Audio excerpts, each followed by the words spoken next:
మేము ఎస్పీ గారితో కనెక్ట్ అయ్యాము, కలెక్టర్ గారితో కలిసాము, ఎవరు మాకు న్యాయం చేయలేదు. ఎక్కడికి వెళ్ళాలి సార్ మీరు చెప్పండి సార్, ఎక్కడికి వెళ్ళమంటారు?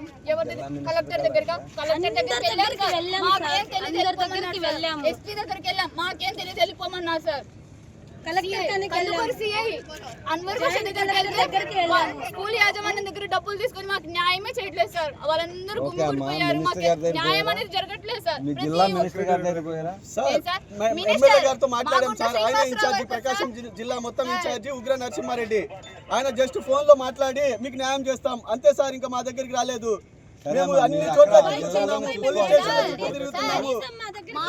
అన్యాయంగా ఉరేసి చంపారు సార్ మా బాబుని, అన్యాయంగా. జిల్లాలో అంటే మాకు ఎవరు ఇంకా సమాధానం ఎవరు? ఇంకా మాకు మినిస్టర్ లోకేష్ గారు తప్ప ఎవరు సమాధానం చెప్పరు.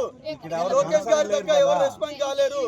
గౌరవ ముఖ్యమంత్రి గారు దీనికి రెస్పాండ్ అవ్వాలి మాకు.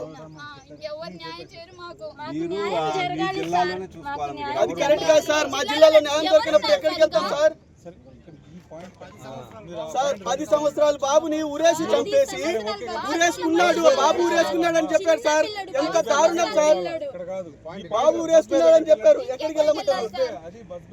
బస్ బే సార్. ఇక్కడ ఎమ్మెల్యేలు అందరూ ఉంటారు, మేము ఎన్నుకున్నాము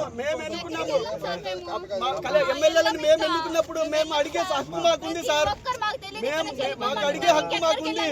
మా పిల్లలు ఎందుకు చంపారు, వాళ్ళపైన ఎందుకు చర్యలు తీసుకోవడం లేదు? వాళ్ళపై ఎందుకు చర్యలు తీసుకోవడం లేదు?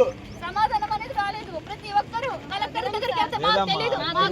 కాదు సార్, ఇంకా న్యాయం జరగదు సార్. మేము 200 కిలోమీటర్లు చిన్న పిల్లలతో వచ్చాం మేము.